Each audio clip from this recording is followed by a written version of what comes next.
For the 200th and not, I don't know what I was about to say and final. Like, no, this podcast isn't going anywhere. I've got like the, Could you imagine? You would be surprising me with that one. That would be a bombshell to drop on me. I would be surprising me with that one, honestly, because I've got guests for the next like 10 episodes already booked.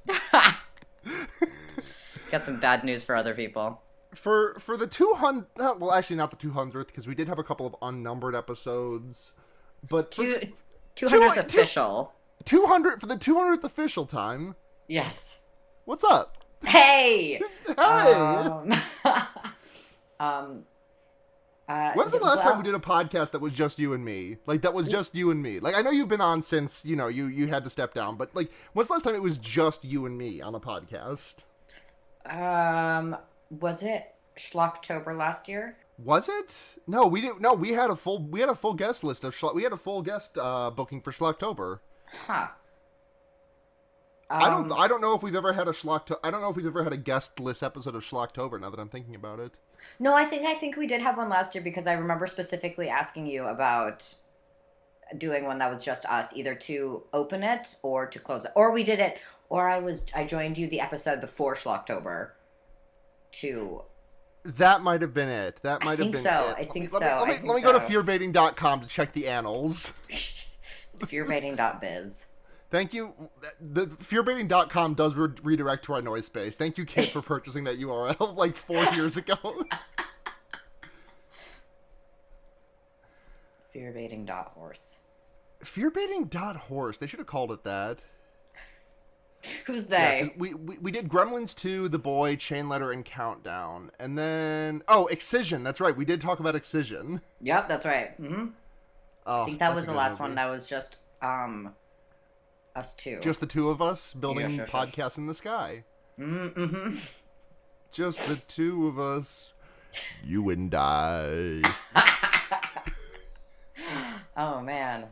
Well, the energy I'm coming to 200 with is I just drank the thickest smoothie ever because I was like, oh, I need food. Filled with protein, if you know what I mean.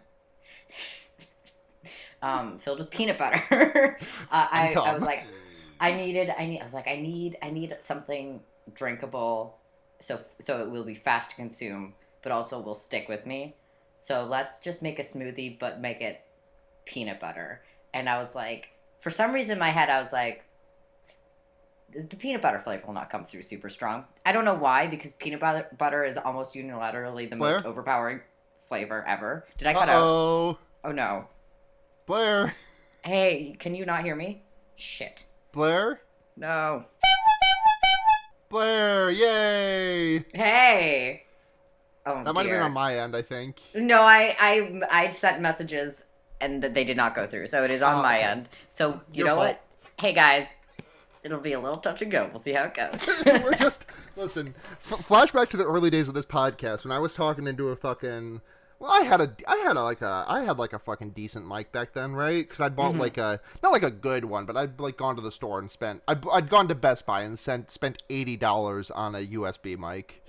Yeah. And now listen to me talking all crisp and clear into this beautiful XLR microphone. I've got a pop filter. I'm a professional podcaster. Look at how far I've come. Look, I'm sorry. I'm going to be getting weird and kind of, like, sappy on this episode because it's fucked up that I've done anything for this long. Like, I can't... The last time I did literally anything for this long was, like, going to high school. And that was only 4 years. This has been more than 4 years. That's so funny. It's so funny because I've literally downgraded my sound quality because I had a nice microphone, it got water damaged, and then I never replaced it. Honestly, king shit. I'm like, look, I still have the microphone. I'm looking at it in a bin because I don't know how to dispose of it. And I do not believe it is fixable. Yeah, I remember recording our first episode in the sweaty little shared computer room with my parents. Oh my god. I must have been still at, I rented, this was when I was still at college and I was renting. Mm-hmm. Yeah, library you were still a rooms. Student. You were like a sophomore in college, or not a yes, sophomore? Yes, I was a sophomore in college. Mm-hmm. No, that can't be right because I graduated the same year that we started this podcast. Oh, so like right now, 5 years ago, you would have been a sophomore. But when we started the podcast, which was like in June or July, that would have been the transitional period of I just graduated. You were going from sophomore to junior. Yes. God. Correct. We started this podcast in a pre-Trump era. Wild. I mean, just barely, right? Just barely. Right, like by a couple of months. And by pre-Trump era, I mean pre-Trump president era. Yes. Oh man. So much history we've seen and not talked about on this podcast. So many memories. so many bits. Remember that episode where I just kept saying John Hurt jokes? That is from our Event Horizon episode, is. which, as you will recall, because you just listed off, I think before we started recording. Yep. Like our 5th episode. Mm-hmm. Like, the thing is, when you're doing just like when your podcast is just all horror movies, it's really hard to pick. There's like no like good starting point. No. Unless you like, because I think like if you start with something like old school, like if you're like, okay, first horror movie we're doing Nosferatu, and you're like, that really like sets you up for like, oh, okay, so this is the kind of horror movie podcast, right? Yeah. But then like, you started with like a Friday the 13th, and you're like, oh, but that's going to be such good real estate to do later. And so we started with Final Prayer, aka The Borderlands, one of my favorite found footage movies of all time. Yes, I mean, I think it became one of our favorite found footage horror movies because we watched it for the show, I believe. I had watched it beforehand, but it like jumped up in the charts to like it is sitting shoulder to shoulder with like Creep and Creep 2, in my opinion. For sure. Higher than that for me, but I still love Creep very much. And they're close. They're all close. is Blair Witch just your number one? Oh, unilateral. Yes, of course. Yeah. I respect Blair Witch a hell of a lot. I just think that I saw it a little bit too far after its release. For it to have had the impact that it had on so many people on me. I still love it. Like, it is like if I were to make a top 5, Blair Witch is a top 5 found footage. Blair Witch is 100% in there. But yeah, I don't know, because I didn't see it like super early in my life either. Like, I saw it when I was in like late high school. I didn't see it till I was 22. Like, I see. Okay, yes. Yeah, but I saw it when I was like maybe 17 or 18 or something like that, and then I watched it like 8 times after that. Many will say it's a good movie. It is quite good. Many will say I even named myself after it. Many will say we did a very good fear-baiting episode about it. Many will say that. Some will. God, we'll say that. 200 fucking episodes. Dude, it's crazy. It's frankly an insane amount of, like, I don't know how I had this dedication, it feels like the wrong word to apply to this, because this is just like, I have not quit more than I am like obsessively dedicated. Stubbornness, yeah. It's just like I can't do anything. I can't keep a habit for 2 weeks, and yet here I am having done this podcast for almost 5 fucking years. I know. Wow. And like, how many episodes? I've missed like maybe like what, 5, 6 episodes? Oh yeah, we did not make a habit of missing episodes, and you've been even more rigorous about it even since I left. Yeah, and I mean by missed episodes, I mean like episodes which I was not present on. Like there were a couple of times when you had to, you know, pull the boat by yourself, but like, damn, I've really been on pretty much all of these. Yeah. I think there were a couple weeks we both skipped, but yeah. No, given the fact that this is episode 200, but we're coming up on our 5-year anniversary, we've definitely missed about 9 months worth of episodes at some point. But you also have to consider. I guess the math does shake out, right? But yeah. Hold on, you do have to consider that for the past like year, I have been operating on a strange schedule where it's like, you know, the 3 on, 1 off, 3. So that's right. Adding to it. There were planned breaks that we took. Like we've taken a couple of months off. Right, I remember I took like a week or 2 after you had to step down because I was just like, okay, well, I respect that. I just need to like figure out what I'm doing with the show now. Right on. Yes, absolutely. So like, I think honestly, we've probably missed closer to like, I don't know, like over 5 years, I would guess maybe like something like 20 weeks that just didn't have an episode. Mm-hmm. That was not like planned to not have an episode. Right. Totally. Pretty Which good. is pretty fucking good track record. Like, damn. Mm-hmm. Mm-hmm. And also good at giving ourselves breaks. Which is valuable. Hey, anyone who does anything, which is literally everyone listening, give yourself breaks and spontaneously and planned. Exactly. Sometimes just wake up with the thought in your head, I don't want to fucking do this podcast today. I do not have the energy. And you DM your friend, and they're like, oh, thank God, I feel like shit too.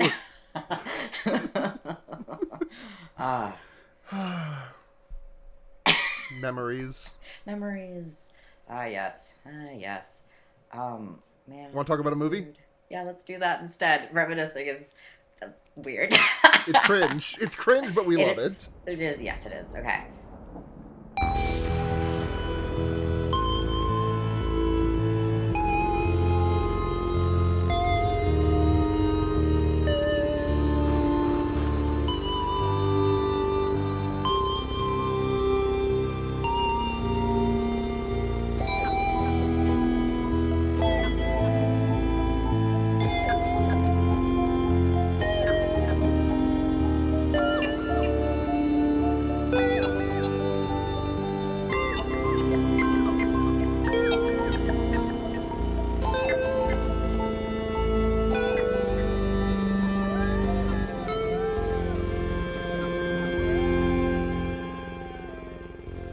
Welcome to Fear Rating, everyone. It's your number one blueprint for all of the future podcasts that you will make, that I will make podcast. I'm Sarah, and I'm joined this week by, you know him, you love him, hopefully, it's Blair. It's a funny little man named Blair.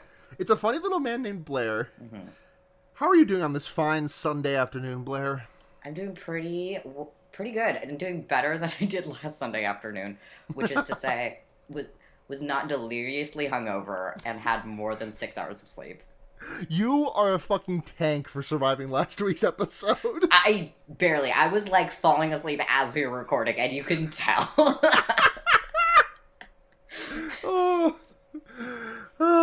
So we watched. This is the end of March Night Shyamalan, which is something that I'm probably going to make like a regular thing around March time. Probably not going to be exclusively M. Night directed after this because he's only directed so many movies. But yes. We'll be dipping back into to Mr. Night's wells. So if you're really excited to see not After Earth, what was After Earth the name of the movie that he directed? Yes, with it was. Jaden Smith. It was indeed. I was looking at his filmography earlier today, so yes, it was After if you Earth. really want to get to like After Earth and Devil and Stuart Little, we'll get to those in future years. But today we watched M. Night Shyamalan's The Sixth Sense, and yes, we did. And I just love this movie. I think this is just a really well put together story, and I think Bruce Willis is doing it. I really think it's one of Bruce Willis at his most charismatic, if nothing else. I think yes. Haley Joel Osment is great. Like, he is, like, even by a child act, even, like, not even considering by child actor standards, I just think he's, like, genuinely good in this. Not just good for a child actor. And yeah. I think a lot of the stuff that, like, really sings in this movie, you can tell M. Night Shyamalan tried to replicate later. Like the relationship between Bruce Willis and Haley Joel Osment's character, I feel like the Paul Giamatti and story in Lady in the Water is supposed to be like that, but the problem is that, like, M. Night Shyamalan made too many tweaks to that formula, which was the main tweak being to make the Haley Joel Osment part of that dynamic adult sexy lady.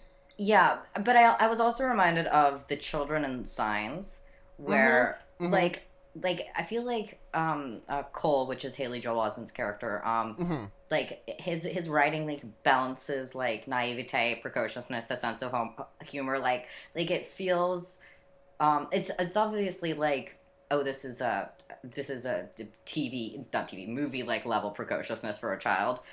So it is still that cliche, but it is a cliche in a really enjoyable way, you know? Yeah, I think that he really does nail like the exact right balance of like precocious without being like an alien life form of a child. Exactly, yes.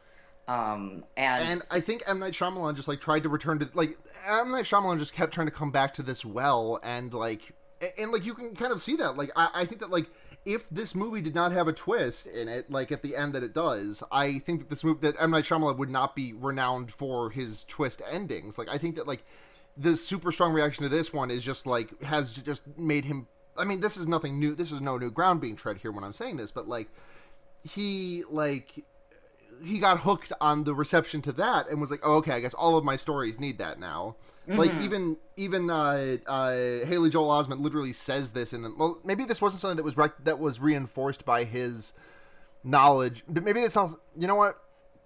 Let me rephrase. Given that I just remembered that Haley Joel Osment literally says in the movie stories need a twist, I don't think that the twist's presence in this movie made M. Night Shyamalan, the success of it made M. Night Shyamalan put a twist in every one of his other movies. I think he just genuinely thinks that every story needs a massive plot twist in it. And yeah. I think that works here. That it does work, It works very well here, but there are also some movies of his that just like do not need a twist, and like they try to sell you on a twist that isn't really a twist. Like I think the plants doing everything in the happening is supposed to be a twist. I wish it was telegraphed better. You know what I wish The Happening was? I wish it was a better movie. I really do. So the thing about M. Night that I'm learning, and also based on the other movies I've seen of his, is that in general he tends to have pretty, at least interesting starter ideas, like a pretty interesting elevator pitch of an idea. 100%. But I think he buys his own bullshit too much now. Very much. I think the reception of this movie and Unbreakable really fucked him up in terms of his trajectory. Yeah. If more people had been critical to this movie, which I mean, like, you call a good movie, like I don't think you shouldn't do that, but I'm just saying, like, if this movie and Unbreakable had not been so well received, I think he would be on a very different and better trajectory as a filmmaker, honestly. Yeah. And this still is his most commercially successful film, I believe. And he's tried to make a bit of a comeback, though Glass tanked in the box office, obviously. But I just think, like, yeah, he's just not going to top, because this is so classic. Like, there's just, everything about this is so classic. Oh, no, Blair, Glass did not tank in the box office. Did it not? Oh, I think it tanked by critic standards. Oh, absolutely, but it cost $20 million to make and made $250 million. Okay, so it did pretty well in the box office, but yeah, widely regarded as a pretty poor follow-up to the Unbreakable cinematic universe, I guess. Weird. Well, I mean, the Unbreakable cinematic universe. I don't think that you can call that a bad follow-up to the Unbreakable cinematic universe. When I think that the follow-up prior to that was Split. And I know, but Split has its issues of, like, in sort of an ableism. What am I looking for? Sort of. Yeah, angle. ableism and that sort of thing. I was looking for a more general word, but yes, let's say what it is. But it was widely regarded as, like, a well-made, well-written film and more of a return to form for him. All other things considered. I've never seen it personally, but that's what, it got really good reviews. But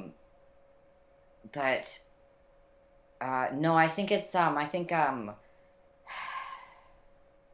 it's not like it's lightning in a bottle. It's just that you need to have someone telling you no occasionally. Yeah, exactly. I think that I'm sure that, like, Blank Check, the podcast, I need to listen to the Blank Check M. Night Shyamalan podcast because I'm sure they go into this, but, like, it's very, like, I don't want to sound like I'm comparing M. Night Shyamalan's trajectory and J.K. Rowling's trajectories are very similar to me, except for one of those is much more tainted with a lot of bigotry, and one of them is just, like, mostly harmless. He's just kind of schlocky, really. Yeah, like, I like, M. Night Shyamalan isn't out here, like, doing anything abhorrent. I just think he's not making great movies. Yes, yeah. And there are bigger crimes than that. I've been listening to The Shrieking Shack, and they talk about how J.K. Rowling had, like, full editorial control over the last, like, 2 or 3 books, and you can totally feel it because a good writer is a great editor is always behind a good writer, and if you need an editor, M. Night Shyamalan needs an editor. And it's like. It's such a meaningful, like, role, and I think there's an ego that gets in the way, but there shouldn't be, because art is a collaborative process always. And M. Night wants to be an auteur. Yeah, but even auteurs collaborate. It is. That's true. Like, I go back and forth every so often about the concept of auteur theory, and that like I think that there are some directors who are very, very recognizable, even, but on the other hand, I feel like auteurship takes away from the credit that is deserved to be given to the rest of the crew, and I just kind of waffle back and forth on exactly how much I believe it. But M. Night Shyamalan wants to be an auteur so badly. Yeah. I Like, guess when I think of like auteur, I just mean like a really really specific vision and style. But I think it's I think we would benefit in general to like consider auteurship as sort of as a team effort, you know, because a lot of these people who have a really specific vision and style work with the same crew behind the scenes. Right. And I mean, depending on the ego of the individual, you never know. I assume they would be like, the reason why they continue with these teams is they're like, well, I know, you know, the art I create is the way it is because of the other people I work with. Right. And I think it would behoove us. But I'm saying that I don't even know who the editor or whoever helped work on this film with him is. There was no editor.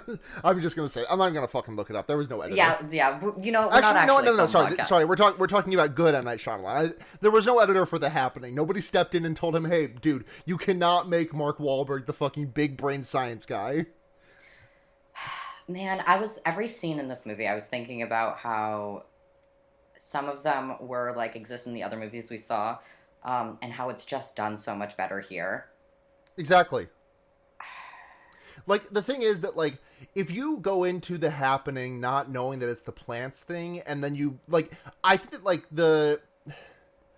M. Night Shyamalan loves to make the movies different on rewatch. Like, that's, and I respect that. Like, this movie, I truly do wish I could have gone into this movie without having known about it. But it's very cool to watch it going. Yeah, and like, and you see all the little attention to detail that your brain, like, and you see it, and like on multiple occasions I had to rewind, and I was like, oh, did he open the door there? And it's no, your brain just truncates these things. Like, you see a shot of him walking up to his door, and you see a shot of him walking into his home, but you never see him interact with the door, and your brain just truncates it, and you just don't notice it. And I think that's really, really cool. And yes. I'm just gonna be geeking out about this movie because I just genuinely do think this is a good ass movie. Yeah, I agree. I think I was thinking about that, but not specific like phrasing. But I think that's so interesting, and it's like it's taking advantage of a necessary like storytelling and filmmaking aspect, which is to just rely on your audience to assume they know what happens between scenes just by logical exactly conclusions. And this entire the entire twist of this movie is predicated upon the audience thinking that they know what's happening between scenes. Like, we see Bruce Willis get fucking shot, and then the camera just goes dark, and then it goes like this, and then later that fall, and we're just all, and the entire audience just assumes, oh, okay, he's fine now, we know what happened between there, he recovered. Yeah, because he got shot, but now look at him, there's Bruce Willis. He's fine now. Yeah. I'm just thinking about like how funny it is that like the twist of this movie is just that like no, he didn't, like you saw him get shot and die. Yeah, and the other characters interacting with him, it's usually just women. I noticed. I was just like, it's just Haley Joel Osment's Toni Collette, and his wife, whose actress is a name I don't remember off the top of my head. Olivia Williams. Okay.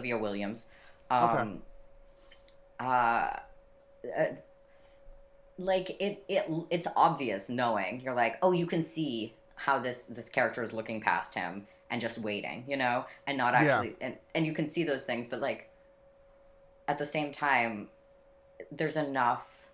First of all, there's just, you know, as an audience, we're making sense of things as we're watching them, you know? So we're like, well, obviously Bruce Willis is alive. It's a really funny way that it plays with like the cognitive behavior of our brain. Like, I just think it's really like I just think it's just really well crafted. Like, it's if he could, like, if he managed to hang on to that level of subtlety throughout the rest of his career, I think even with all the strange dialogue in his other movies, I I still think if the twists were more subtle and more gently hinted at, they would feel much more satisfying movies. Yeah. He fails doing that because they're very, very ham-fisted. He just got a really big head about this one. Yeah, but you know what? They're more ham-fisted because it's way easier, I feel like, because it's a simple deceit to say that this character is actually dead. That's a pretty simple deceit. Instead of water hurts aliens, or right, the plants are making us crazy. Right. Those things are harder to subtly telegraph. I mean, not that much harder, and I could definitely come up with reasons, but it is you would have to. There's more moving parts involved, I guess. Exactly. Yeah, you can just like the stipulations you have to enact in order to get this one done is just pretty easy. Just no one can look at Bruce Willis, no one can talk to Bruce Willis. That's it. Only Haley Joel Osment can. That's really the only stipulations you got to make. And I every time I watch this movie, I'm just astounded by the number of times that we see Bruce Willis attempt to open the basement door, fail, and then just be shown walking downstairs, and we just are like, oh, he got it open eventually. And this movie, you know, I mean, obviously it does benefit by rewatch, but there's a lot of instances where, you know, the editing insofar as like not script editing, but like film editing is like, hey, remember this? Ain't that funny? But I think it works, and it feels like, oh, holy fuck, yeah, I do remember that. Yeah. And we just kind of went straight into our discussion of this movie, but I guess I can just give a quick plot rundown before we get into it, because I feel like most people know the plot of The Sixth Sense. Yes. So we've got Bruce Willis as Malcolm Crowe, who's a psychologist, an award-winning psychologist. One night when he's going to fuck his wife, a former patient of his shows up with a gun and no pants and shoots him in the tummy and then shoots himself in the head. Then we jump forward into the fall of that year. Bruce Willis has a new patient. It is Cole, played by Haley Joel Osment, who is a troubled little boy whose parents are divorced, and it sucks to be him. Bruce Willis works with him and helps the kid out. And we eventually find out an hour in that the kid can see dead people. We then are treated to a sort of rogues gallery of ghosts that Cole can see, and sometimes he helps them, sometimes he can't help them and just experiences them. Yes. And then at the very end, we find out that Bruce Willis is dead, and has been dead the whole time since he got shot in the tummy. And I'm thinking about this, and are you familiar with the fact that JoJo's Bizarre Adventure spoiled this movie for Japanese audiences? I am not familiar with that. That is brand new information to me. In part 6 of JoJo's Bizarre Adventure, Stone Ocean, one of the characters, Jolene, walks into a rec room and sees The Sixth Sense playing on the TV. And she says, oh, I love this movie. It's so crazy that Bruce Willis is dead at the end of it. And everyone on the couch starts being like, what the fuck? Come on, Jolene. And then, but the thing is that that Stone Ocean was being published as this movie was released in the US. So it had not made its way overseas over to Japan to be like subtitled and dubbed over for them to watch. So Hirohiko Araki effectively spoiled The Sixth Sense for every single Japanese person who was reading his comics at the time. That's crazy. It's so That's so funny. Like it's so funny that a character doing it, like a character diegetically doing a spoiler for someone else, for someone in the comic, was also just a spoiler for most of the reading population. Yes. Oh my god. That rules. That does rule. Genuinely, that rules. That's so funny. I think a major core of this that makes this movie work, that is just completely absent from the other 3 M. Night Shyamalan movies that we watched this month, is just such a sense of chemistry. And I think Bruce Willis is bringing a lot to the table, but I think that the interactions between him and Cole are just so pitch perfect. Like I said it earlier that Haley Joel Osment is really bringing his A game in this, and I stand by that. I think that like all the times that he's interacting on screen with Bruce Willis, like there is the exact amount of like give and take that you want in this relationship of this psychologist trying to help this little kid, and like there's just a I don't know, just seeing them interact makes me feel like not happy, but like I feel like there's just like a really good chemistry between them. Yeah, I will say the only performance to mind that's a little flat, but that's okay because like she's not really a huge fixture of the movie, and she's not even flat all the time, would be his wife, Anna. Yeah. But it's forgivable, you know. Right, it's a flat performance because she's depressed about she's like experiencing her own Lifetime movie about her husband dying and her being haunted by his ghost while she tries to find new love while working in a jewelry store. Yeah, yeah. Again, Bruce Willis is so charming, and the way you could tell, M.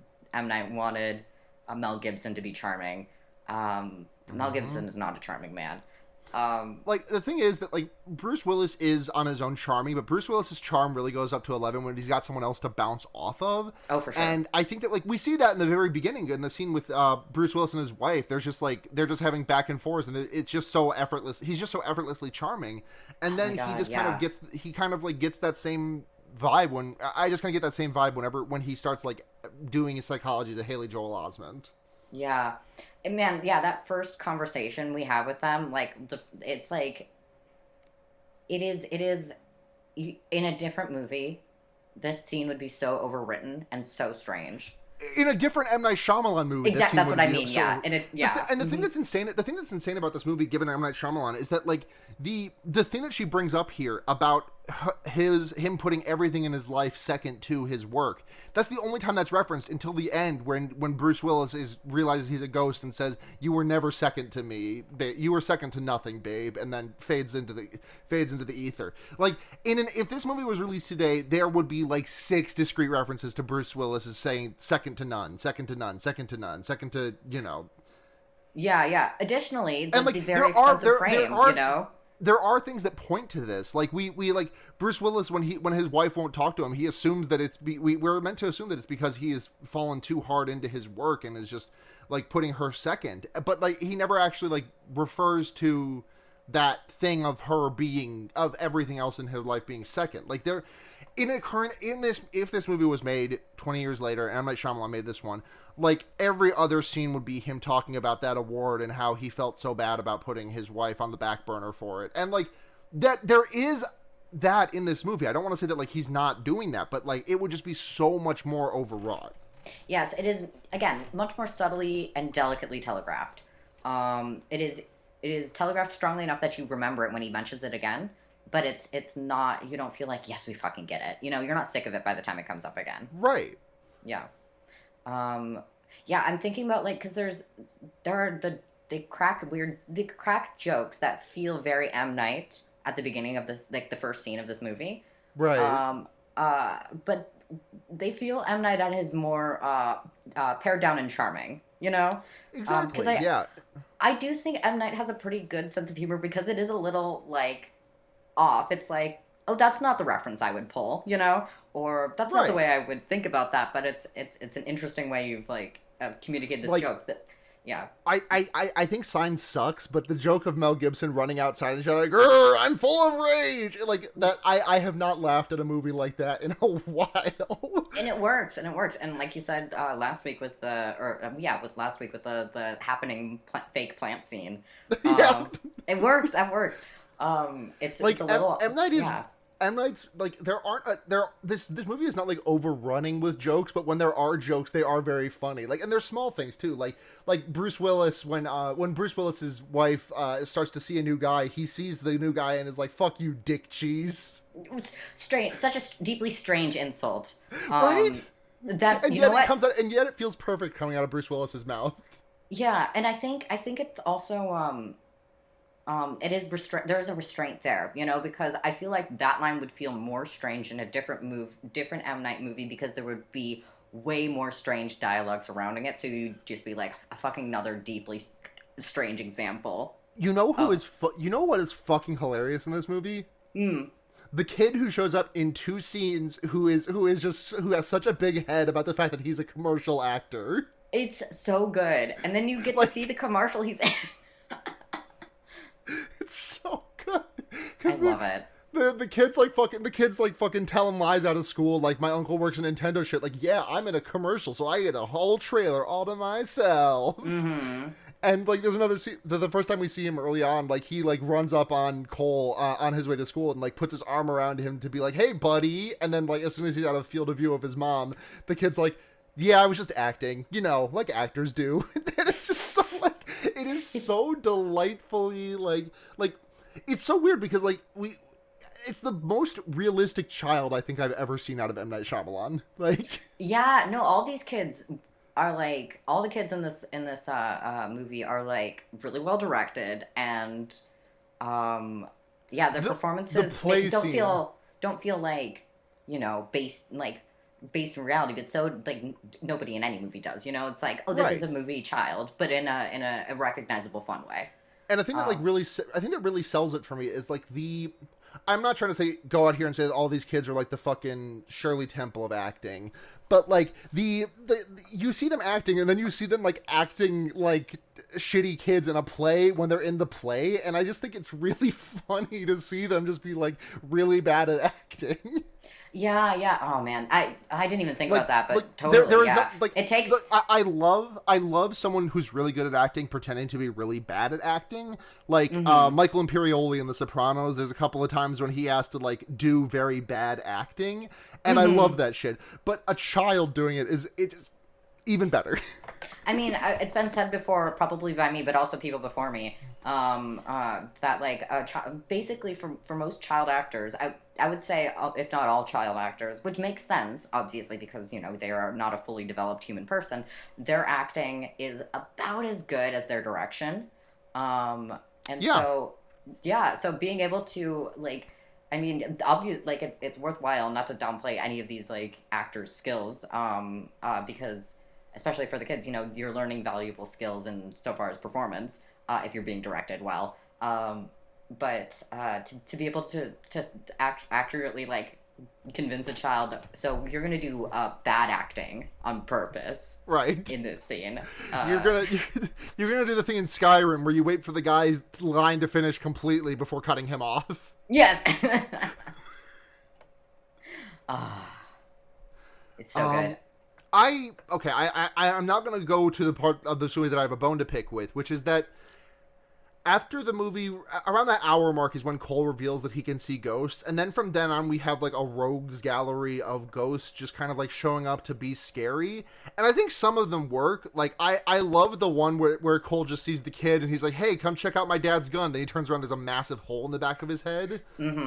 But like I feel like so much of it just becomes like a spooky house of jump scares for a little bit. Yeah.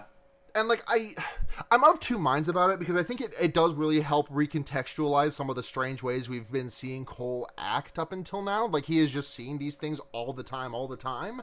But on the other hand, it just kind of feels like it's not tying into too many things. Like that time when he goes into the kitchen and sees the woman being like, I'm not making your fucking dinner, I killed myself, why?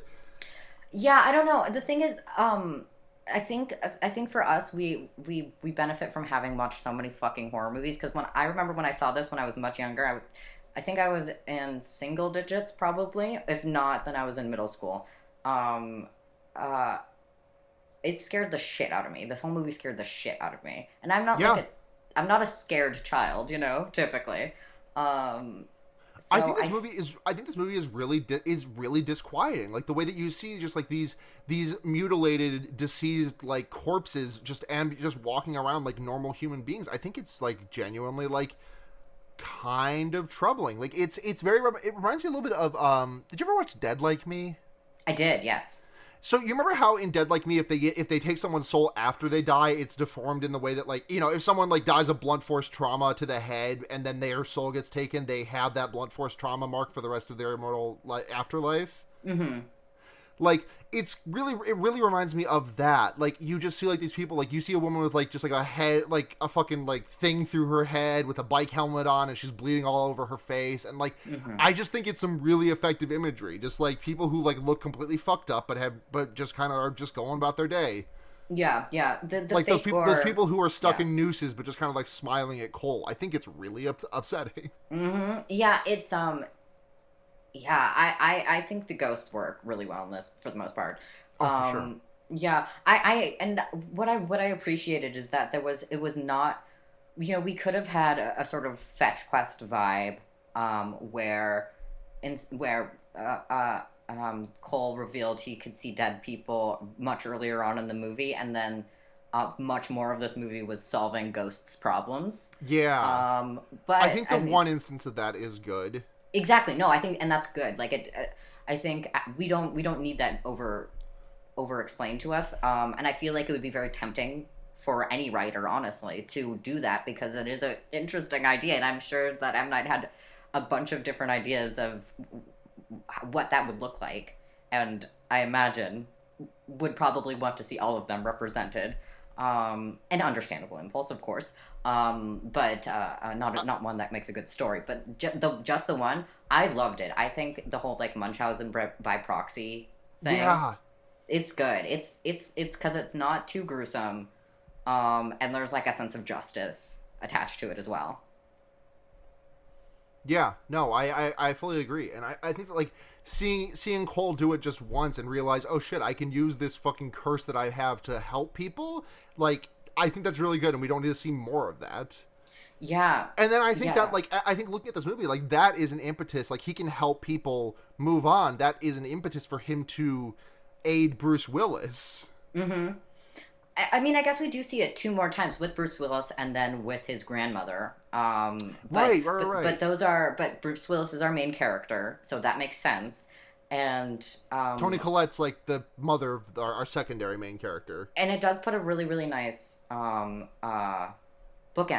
to this book. Well, not bookend, but because you would assume that they would start and finish with that. And I also called it a book, which it's not. This is a film. You know, well, it just like ends it really nicely, you know. And yeah. God, Toni Collette. I mean, we all know she's an amazing actress. Toni Collette as a distraught mother will outact literally any person on the fucking planet Earth. She does it. She's so charming. She's so funny, and she relays a sense of tension so well. And like, I mean, if we're gonna compare this to her performance in Hereditary, it's which like, I am.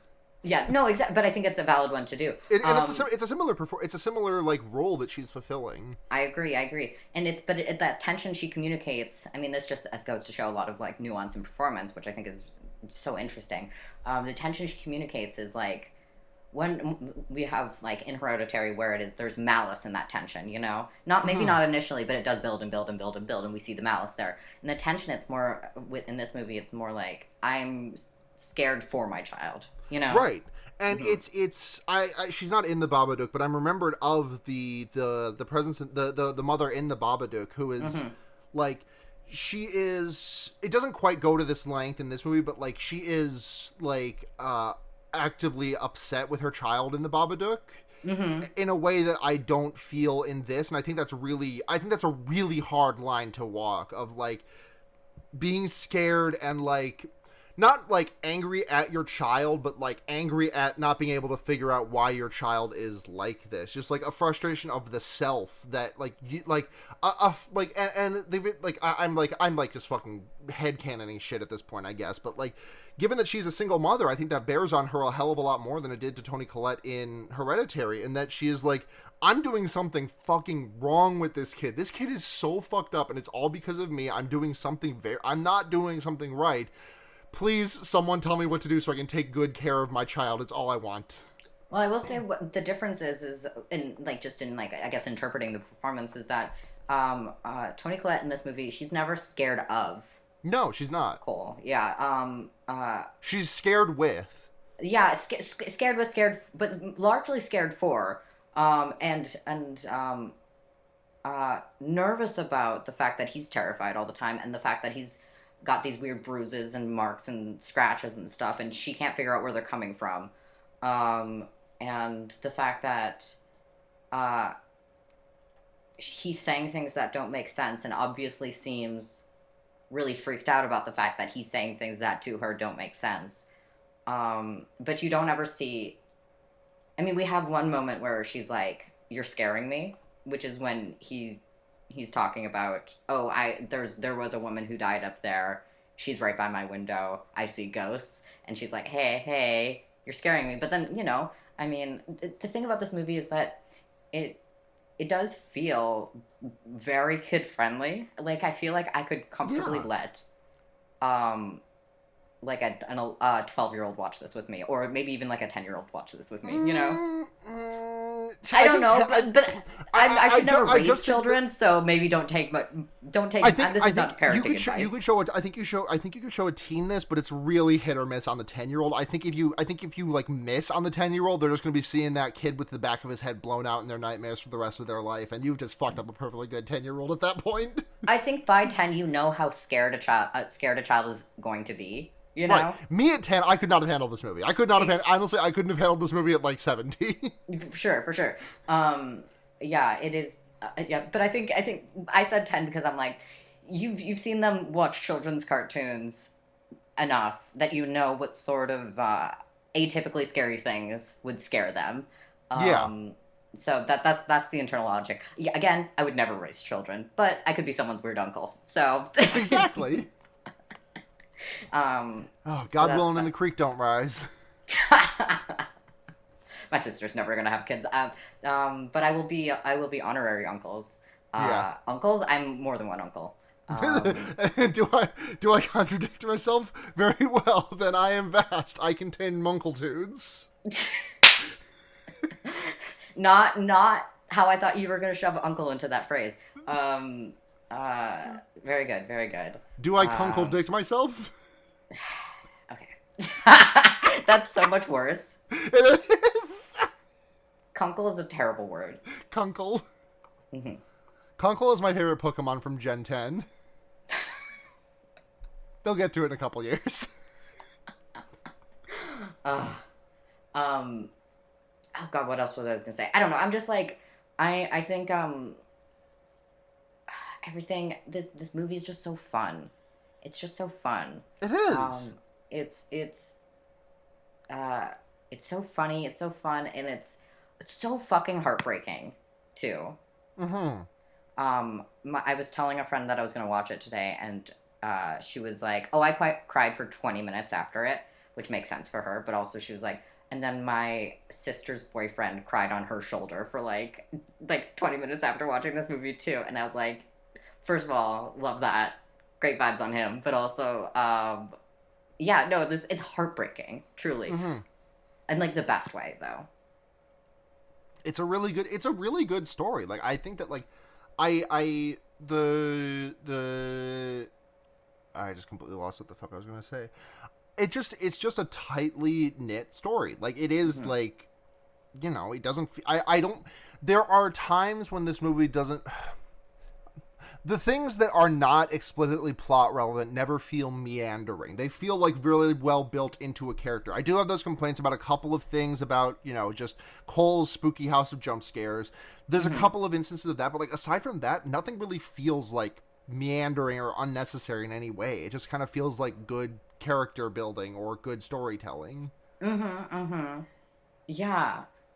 Oh man, yeah. I really like what even the superfluous characters I really enjoy. You know.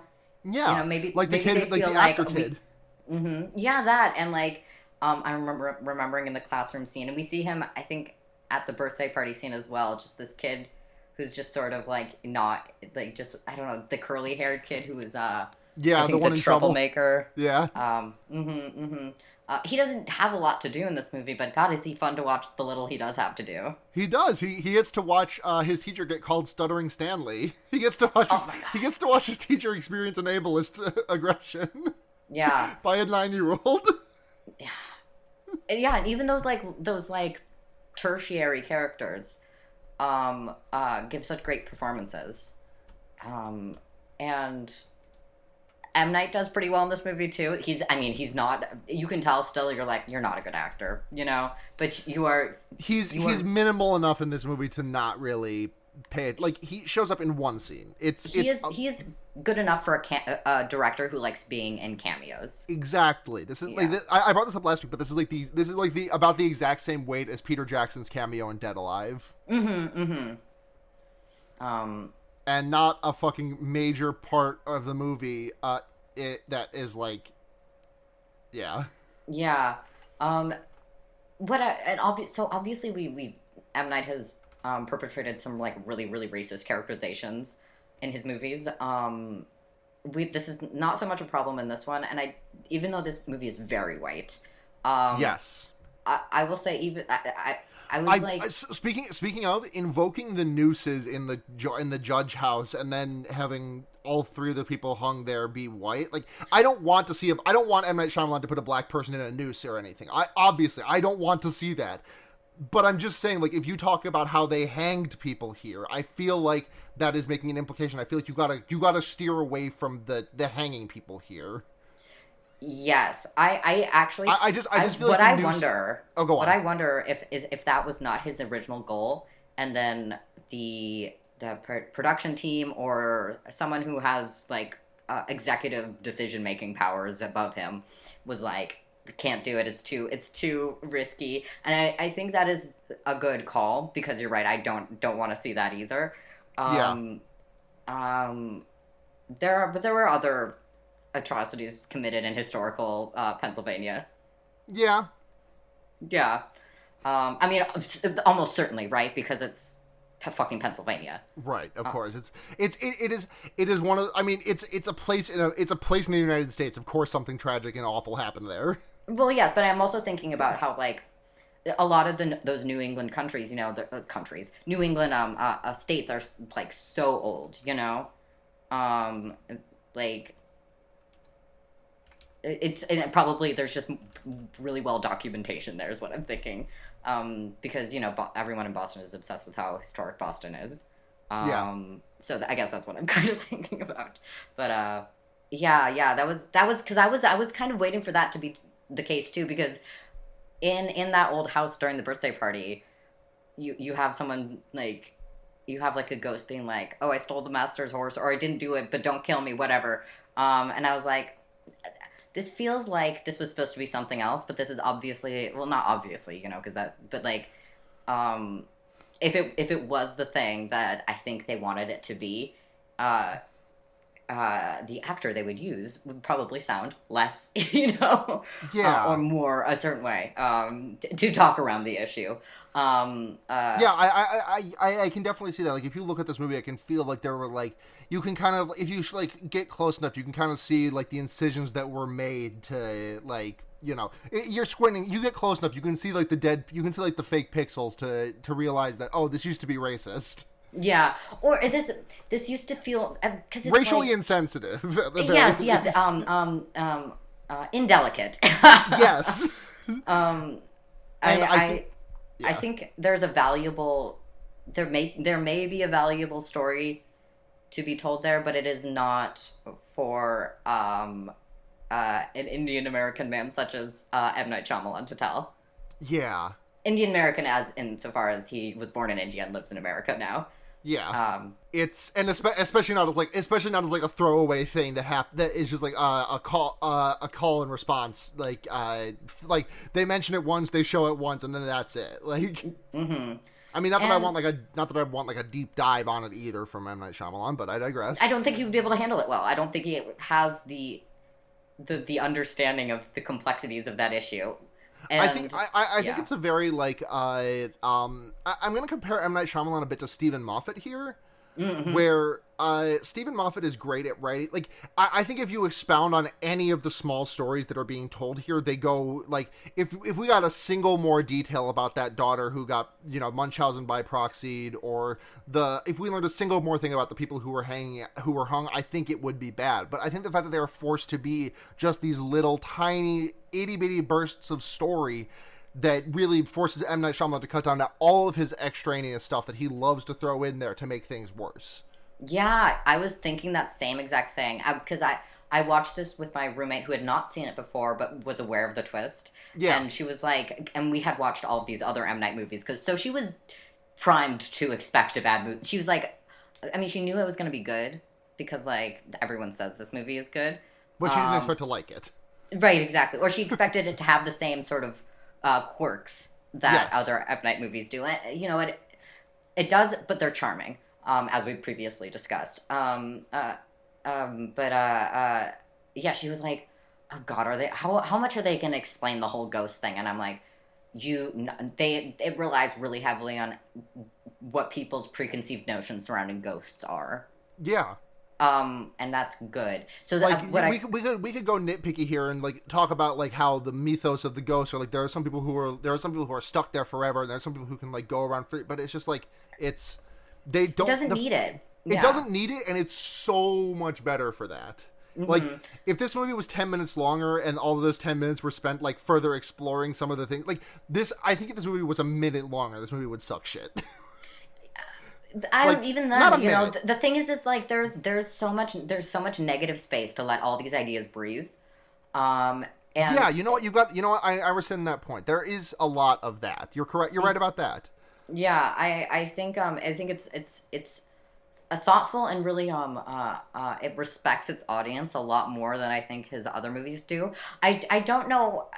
I think it varies from film to film how stupid M. Night thinks his audience is, but it's not even that. Because I don't even think he thinks that. I think he just thinks he's so smart or has the best ideas that need to be communicated. Right. Or that these sort of ideas are better when you give more rules to them. And I understand why someone would think that, because there's a population of people who love rules and storytelling. Right, we love CinemaSins. I mean, you know, they've like really, you know, specific, you know, these sort of nerd things. And I will agree that I like Star Wars and I like its stupid rules. I really do like Star Wars stupid rules. But I would never say a Star Wars movie is good. Well, except for maybe episode 7 and 8, but that would be about it. I'm just gonna post something that'll get me canceled off this podcast. Well, you know, anyone who knows me knows I fucking love Star Wars, and been a great run, everyone. Episode 2 is a good movie. I would like to clarify, because someone will get in my mentions about this. I don't actually think it's a good movie, but I like episode 2 a whole lot. I think that movie is really fun. It is fun. No, if you give me like a DVD edit of that where it's like the exact same movie except for you cut down the factory escape scene by about 10 minutes, I would just like that. That would just be a permanent fixture in my Plex server. Yeah. Even when Star Wars is really bad, I'm still really forgiving of it because I don't know why. I have brain diseases. Except for Star Wars disease. I have Star Wars disease. Except for episode 9, which sucks shit because it didn't have a vision. I guess that's it, you know? Like, for all of M. Night's faults, no one can ever accuse him of not having a vision. Yeah, that's the like when his movies suck shit, you can at least like feel like there was like a drive to it. Like if nothing else, I respect M. Night Shyamalan for like having there is a sincerity to his films that I feel like is not present in filmmaking very much. Yeah, especially not well, maybe in the horror genre, but this is in the blockbuster horror genre, right? Which can feel more insincere. Like they're just like I think I've talked about this before, but like no one really like swings like M. Night Shyamalan does. Like M. Night, I feel like so much of the movie industry is playing it safe lately, and I really respect someone who's willing to swing for the fences. Even if they fucking strike out massively most times. I would rather watch a film directed by someone who buys their own bullshit than watch a film directed by a person who you can tell does not give a shit about what they're doing. I would rather watch an M. Night Shyamalan than a Joss Whedon any day of the week. I think Joss Whedon buys his own bullshit, though. Okay, yeah, that's true. But it's just that his bullshit just stinks so much more than everyone else's. Yeah. We talked about this during Lady in the Water, but yeah, he wants to be a Kubrick, but he doesn't have, like, the meanness to do it. He's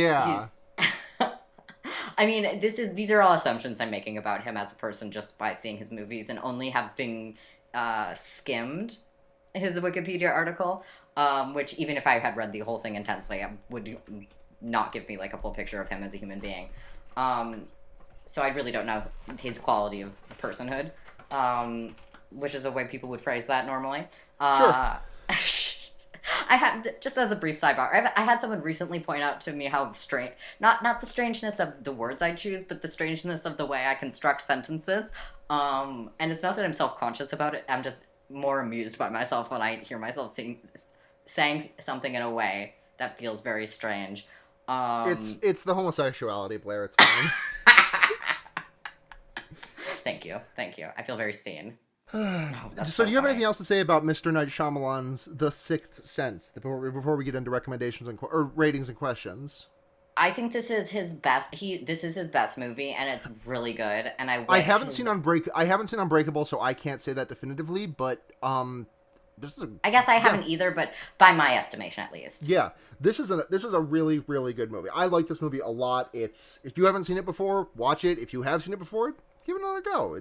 I just think it's a really well crafted movie, and I understand what it makes so much sense to me that this movie put this guy's name on the map in such a big way. Yeah, I will say that if there is a tragedy about this movie, it is the fact that he didn't. There was not this whoever's hands the level of care and nuance was a product of. He did not benefit from that in his later films, and I think, as we said, like he has good elevator pitches, that I think would really shine if it was more subtle. Yeah, he just needs someone to tell him no. Like that's exactly. Yeah. At the end of the day, he needs someone to say, "Dude, just back it down." Yeah. Shall we rate? I mean, I feel like we both have like a 5 out of 5 in our brain. Do we want to figure out what sort of 5 out of 5 that is? So, on a scale of 0 to 5. On a scale of 0 to... okay, I'm sorry. One more thing. I think the scene where Cole and Bruce Willis first meet is, like, it's genuinely great. I think that it does so much setting up for exactly what kind of kid Cole is, what, like, Bruce Willis is trying to do.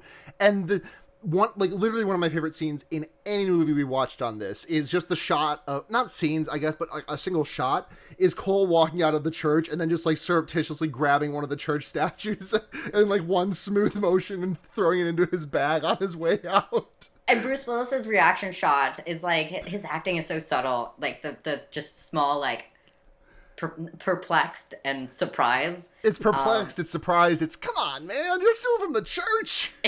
It's good. It works. It's so good. So on a scale of 0 to 5, stolen church figurines that you build a little shrine in your tent to, how many stolen church figurines are you going to give this movie? Because I'm going to go like with a 5 out of 5 on this one. I mean, there's a reason this is a classic. It's everyone kept telling me, you know what, it's still good, and I was pretty reticent to believe them. But it's still good. Like, it's shockingly, like, it holds up in a shocking amount.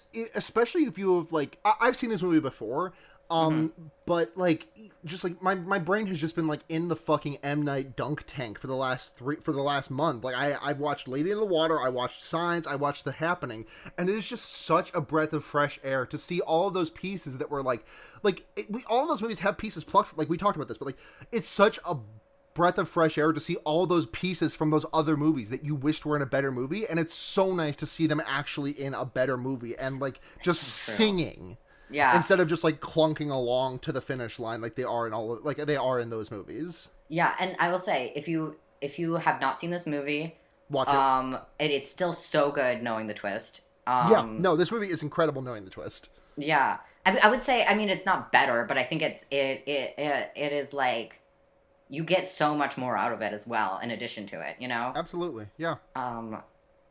Man, I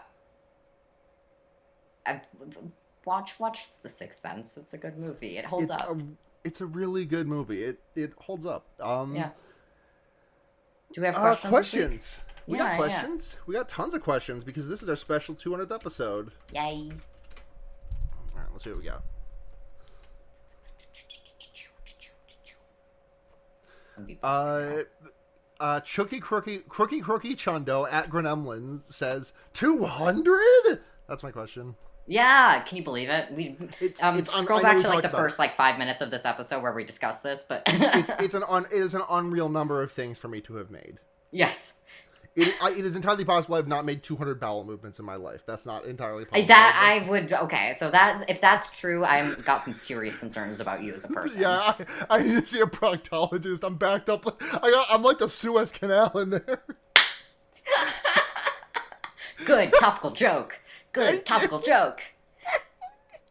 Got it uh, one. Best-selling co-author of Heartspell at Janos Kapivari asks, we all know the sixth sense is seeing dead people, but what does the funny 69th sense do? It makes you sense other people's horny levels. Oh yeah, oh yeah.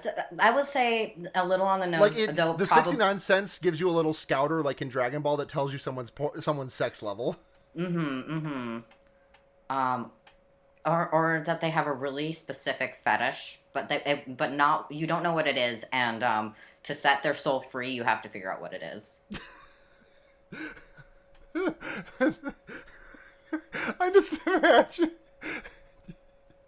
you, you just go to the bathroom and you accidentally get a little bit of piss on a ghost, and they're like, "I'm free." Ah, horny ghosts. Horny ghosts. Dethany at Age of Oddish. Well, when Bruce Willis was dead at the end of Sixth Sense, did you jizz in your pants? And I do have to confess that I had jizz in my pants playing on repeat in my head while I was watching this movie. I fucking forgot about. Sometimes You forgot I about would say jizz not infrequently do I in your forget about pod. Lonely Island. Yeah, never say to Stephanie the words, I forgot Lonely Island. Lastly, Stephen Moore at Marshmallow asks, if you were a ghost, what helpful or unhelpful stuff would you do with the local small child who can see you? I would simply have a laugh. I am like famously terrible at speaking to children. Well, you know what? I speak to children as if they are small adults, and Haley Joel Osment in this movie is basically a small adult. So I think we might hit it off anyway. Hell yeah. Yeah. But I don't know if I would get that far because I think I would assume that a child would not be so precocious. Anyway, I think I would just suffer because I would be like, I don't want to talk to the ghost seeing kid. It's gonna be weird. He's gonna like offer me like crackers. I'm not gonna know what to do with them.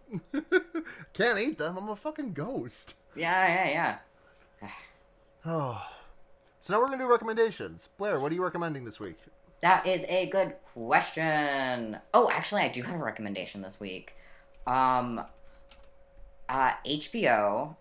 has been releasing a QAnon documentary series that is fucking phenomenal. Ooh. As someone who's been like, I literally bought HBO Max to watch this, and it is as someone who's been like following QAnon closely for over a year now, but like has been aware of it for longer than that. It has been like I'm not like an investigator or anything. I'm not researching anything. I'm just like basically reading the articles and listening to the podcasts and etc. about the researchers. Are you produce. sure? I watched the QAnon Anonymous podcast where they revealed Travis's full name, and he said, "Yeah, my full name is Blair Kish." His actual real name is insane. It's so funny. His full. One of my friends in the server made a joke about this, but like, what's his name again? It's like Lucas Logan what is it? Strain. Logan Strain. One of my friends was talking about how that's how you talk about a white boy who's got really good weed. Like, oh, we got to get some of that Logan Strain. like just some dude in with fucking socks and sandals and a plaid button up and like white khaki shorts, and like he's just got a bag of the freshest Reggie around. Absolutely. Oh yeah. Like there's so much there that has never really seen the light of day, even knowing a lot of the outline of a lot of the stories that are being told here. Interviews that nobody else has been able to get. And like it's I think for like people who are like freaked out about the QAnon thing, it would behoove you to like watch this because it is or is trying to understand it, because it is it really does capture what I feel like is a really accurate tone of the movement, which is to say something scary but ridiculous. Or not scary, but dangerous, but ridiculous. Something with high consequences, but something that is like absolutely deeply absurd. And yeah, I think the journalistic integrity is really strong, and the vision and the voice there is really strong. And again, it cannot be undervalued. Like, even if those things were not true, the access that director Colin Hobeck, I think his name is, or Holbeck, um, uh, got to some of these people who nobody else has ever been able to get access to, um, is just like it's really incredible. And I think like it is something that is going to be kind of historic. I don't know. This is like the thing that makes my brain vibrate at a high frequency. So Yeah. um, so take that as what you will. But if you are interested in internet disinformation, even vaguely, or are like confused about this, even vaguely, I highly recommend this. It is so worth the money, and it should be done before HBO charges you again, so you can pay $15 and then get out. So not bad. Oh yeah. My recommendation this week is going to be a thing that I've recommended twice, I think, on this podcast already, but I'm going to recommend because it just wrapped the first season. Very popular Shonen Jump anime, Jujustu Kaisen. It finished the first season and it went. I'm just fucking pleased as punch at how the adaptation came out. They really like nothing on the cutting room floor. The animation was fucking incredible. Like I really truly do not understand like how they kept the quality of animation that high for the entire season. Like especially during this quarantine, especially when like so many other like studios are flagging with their animation, and not to, like, you know, dig on other studios who are struggling in this time. Like it's just like I'm hearing these horror stories about like, you know, shows like Skate the Infinity and such having like these like Skate the Infinity and Wonder Egg Priority having these like awful like massive crunch zones. And I mean, I know all of anime has crunch in the production, but like the horror stories I'm hearing about Wonder Egg Priority, about everything falling to shit around the end because of the extremely bad timetables that was set by the production managers. And I'm just astounded at how well Jujutsu Kaisen came out in this year, in these inclement times. And it's just really good. It's a great story. It's very funny. It's very fun. It looks cool. It's got children. You'll have when you start watching Jujutsu Kaisen, you will not have any children. But then by the time you're finished, you will have 3 of them or more. Impossible to say. That is so interesting to think about that, because I don't want to speculate too deeply, but I wonder and hope if like this stands as an example, as you know, if you treat your artists with compassion, they will produce better work. The thing that's extremely weird is that like they are this is like the studio that did it, Mappa, is like their helmet. They are like behind 2 of the biggest titles of this that are currently airing. Like I have said that name so many times, but it still never gets easier to say. Jujutsu Kaisen, and Attack on Titan are both animated by Mappa. Those are like the highest profile shows that are happening. Well, not happening because both of them are done now, but like we're happening recently. We're happening concurrently, right? And like this is also coming off the back of like Beastars and Dorohedoro, and like it's just I just don't get it. Like I am impressed. Good job, Mappa. Thank you for the product. We love it. Anime. So that's gonna do it for this week's episode of Fear Baiting. We'll be back next week. No March Night Shyamalan though. That's all done.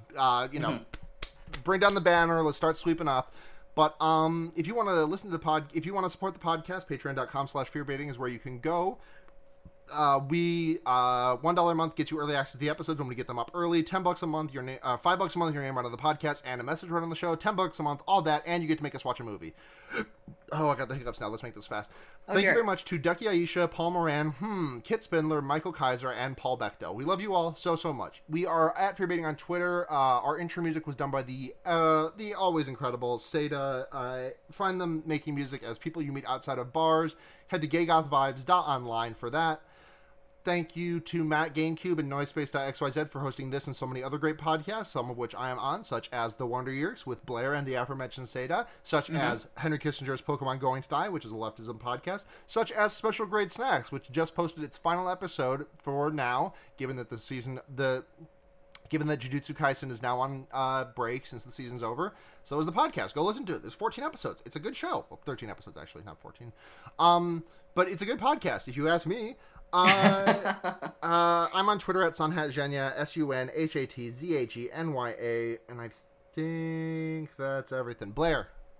Hi.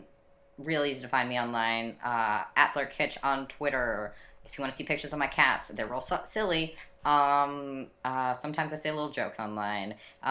It's like if you enjoy me posting with my mouth on podcast, you can see me posting with my thumbs and other digits on internet.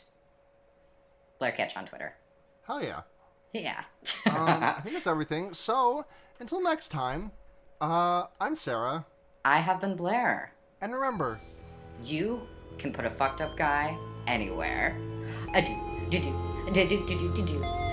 is not how the theme song goes. Okay.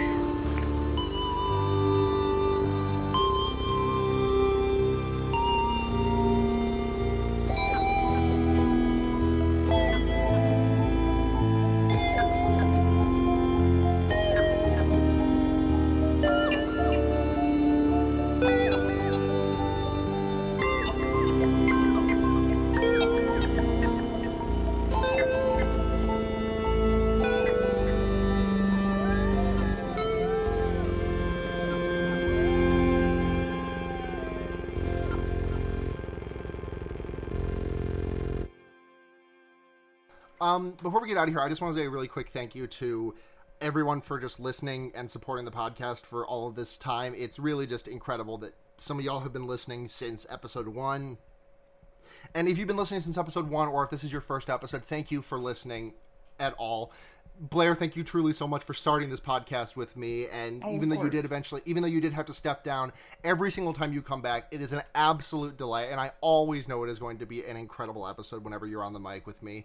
Yeah. I truly appreciate you as a friend. You are one of my favorite people in my life, and just thank you for podcasting. Sarah, it is honestly been the best. Because, you know, like, I just do not have the personality where I can, like, regularly show up and, like, talk about shit for an hour or plus, but every instance where I get the opportunity to with you is just so valuable because, like, obviously you're a funny, good person, but we have, you know, just being able to discuss art that we both are really passionate about is such a treat, to be able to drop in and say hi. Yeah, I don't know. It's just something that I'm excited to have the opportunity to access, you know? And you're literally always welcome. Yeah, of course I know that. If you could just like you could just join the voice call in the middle of next week's episode and be like, "What's up? I'm here now." As long as you watch the movie first. I mean, I'm sure you wouldn't send me away even if I didn't. Yeah, you got a point. Yes. We're sappy. Okay. We're sappy. All right. Thanks. Goodbye. Yes, now I am as well.